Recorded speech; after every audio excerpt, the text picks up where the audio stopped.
Students, कैसे हो आप लोग। आई होप आप सभी बहुत अच्छे होंगे।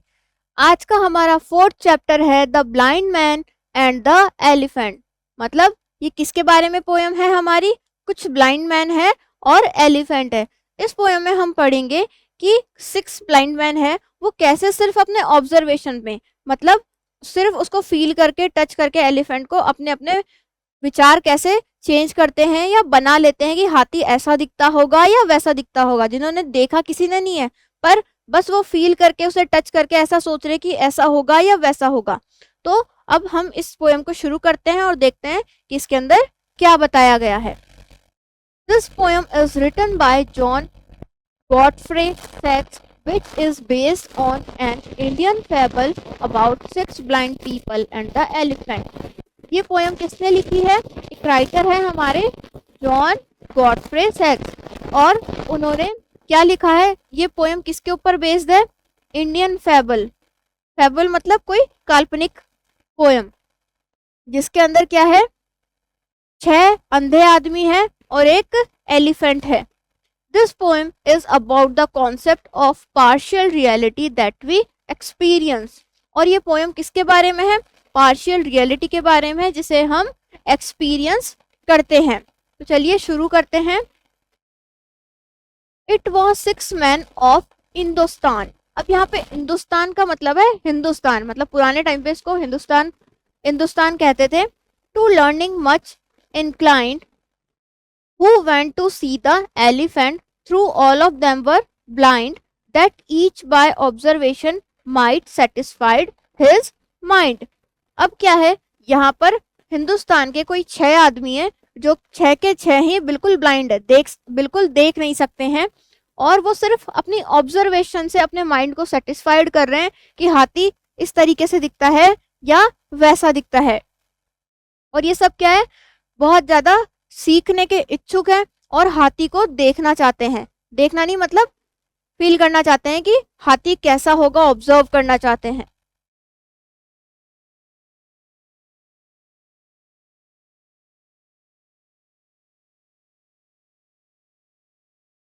देखिए यहाँ पर ये एक एलिफेंट है, ये ब्लाइंड मैन है। कोई इसके दांतों पर हाथ लगा रहा है, कोई इसकी सूंड पे हाथ लगा रहा है, कोई इसके पैर पे हाथ लगा रहा है, और ये सब ऐसे टच करके अपनी अपनी अलग ही इमेजिनेशन बना रहे हैं कि हाथी तो दीवार की जैसे होगा या रस्सी की जैसे होगा। ये अलग अलग कल्पना कर रहे हैं। तो चलिए आगे देखते हैं।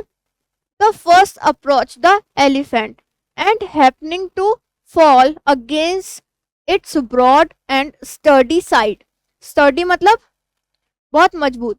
अब क्या होता है, पहला आदमी जब हाथी को देखने के लिए जाता है या उसकी तरफ जाता है तो वो लगभग गिरने वाला ही होता है, क्योंकि हाथी का जो इतना बड़ा विशाल शरीर है मजबूत वाला, वो उससे टकरा जाता है। At once began to bawl. Bawl मतलब चिल्लाना। God bless me but the elephant is very like a wall. अब वो बोलता है गॉड ब्लेस मी, मतलब भगवान मुझे बचाए या मुझे आशीर्वाद दे कि ये जो एलिफेंट है ना, ये तो एक बहुत बड़ी दीवार जैसा है। क्यों, क्योंकि वो जैसे ही जाता है वो भिड़ के पीछे की तरफ गिरने वाला होता है।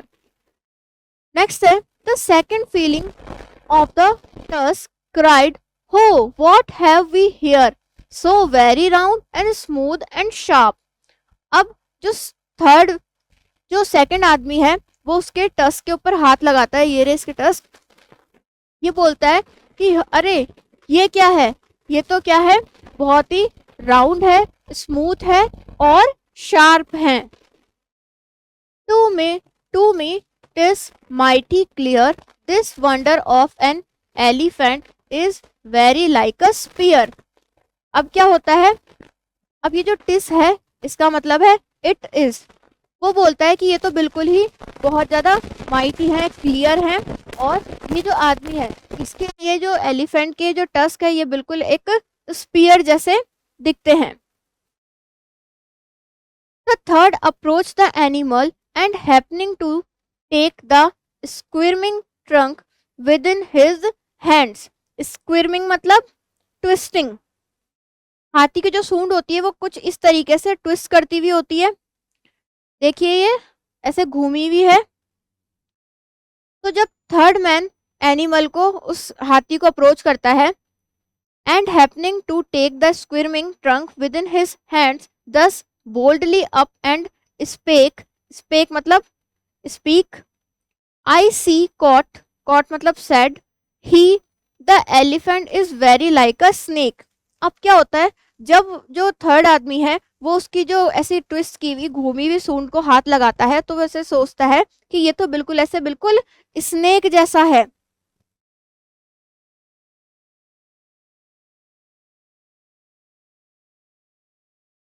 The fourth reached out an eager hand and felt about the knee.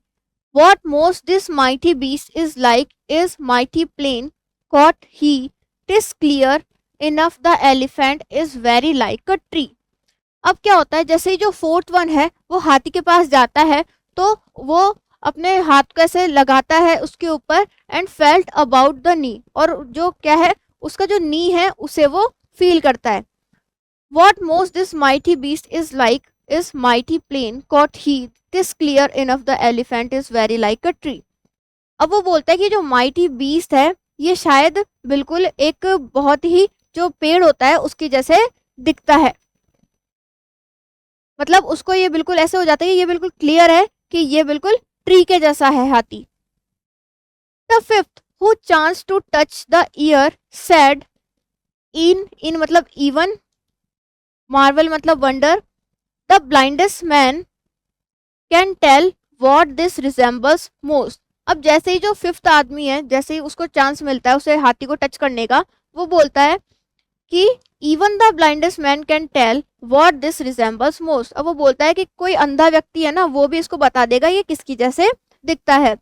Deny the fact who can, this Marvel of an elephant is very like a fan. अब वो बोलता है कि ये जो वंडर है एलिफेंट मतलब इतना आश्चर्यजनक है, ये बिल्कुल ही एक फैन की जैसे होगा.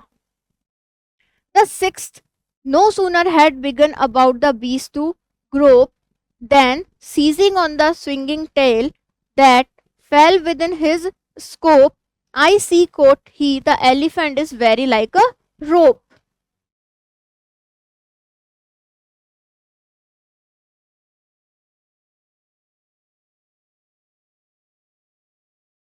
देखिए यहाँ पे ये आपको एलिफेंट की पिक्चर दिखाई गई है जहाँ पर एक ये पर्सन है एक ये पर्सन है. इस पर्सन को लग रहा है ये एलिफेंट बिल्कुल वॉल जैसा है, इस पर्सन को लग रहा है कि ये एक रस्सी जैसा है. अब जो सिक्स्थ मैन है वो क्या करता है, अब वो भी सोचता है कि एलिफेंट किसी ना किसी चीज जैसा ही होगा. तो चलिए देखते हैं. ग्रोप मतलब search blindly, about the beast to grope, then seizing on the swinging tail that fell within his scope, I see quoth he, the elephant is very like a rope. अब क्या होता है, ये जो six person है ये क्या करता है, जैसे उसकी जो टेल है उसको ऐसे हाथ में लेता है तो उसे ऐसा लगता है कि जो एलिफेंट है ये बिल्कुल एक रस्सी जैसा होगा. And so these man of Hindustan disputed loud and long, each in his own opinion, exceeding stuff and strong, through each was partially in the right, they all were in the wrong. अब क्या होता है, अब ये जो 6 man थे हिंदुस्तान के ये आपस में विवाद करने लग जाते हैं, डिस्प्यूट हो जाता है उनके अंदर, वो बहुत ज्यादा लड़ाई झगड़े टाइप करने लग जाते हैं. क्यों? क्योंकि सबका अपना अपना ओपिनियन है ना, सभी का सही है लेकिन फाइनली क्या है, सभी रॉन्ग है. अब इसके अंदर इस जो पोयम है इसके अंदर हमको ये मैसेज मिल रहा है कि सबके अपने अपने ओपिनियन होते हैं. कोई क्या, जैसे इसके अंदर ये आदमी था, इसने जब टच किया तो इसको ये रस्सी जैसा लग रहा था, इस व्यक्ति को ये वॉल जैसा लग रहा था, किसी को स्पीयर जैसा लग रहा था. और ऐसे ही जो 6 आदमी थे इन सबके अलग अलग ओपिनियन थे जो कि देख भी नहीं सकते, फिर भी वो हाथी को जज कर रहे थे कि ऐसा दिखता है या वैसा दिखता है. लेकिन फाइनली क्या होता है, ये सारे ही लोग गलत है. क्यों? क्योंकि जिसने सच में हाथी को देखा है वो इन सबकी इमेजिनेशन से परे है. तो हमारी ये जो छोटी सी पोएम थी ये यहीं पर फिनिश होती है. अब हम देख लेते हैं इसके tick the correct options. First है हमारा, this poem is based on an Indian fable. अब ये जो पोएम है ये किसके ऊपर बेस्ड है, हमारे इंडियन फैबल के ऊपर. नेक्स्ट है, there were dash blind man. कितने ब्लाइंड मैन थे इस पोएम के अंदर, 6 ब्लाइंड मैन थे. नेक्स्ट है the first man found the elephant like a wall. जो फर्स्ट मैन था उसको एलिफेंट किसकी जैसे दिखता था? एक वॉल की जैसे, दीवार की जैसे। नेक्स्ट है the second man found the elephant like a spear. जो सेकंड मैन था उसको ये जो एलिफेंट है वो किसकी जैसे लग रहा था? स्पीयर की जैसे। क्यों? क्योंकि उसने उसके टस्क पर हाथ लगाए थे जो कि राउंड राउंड थे।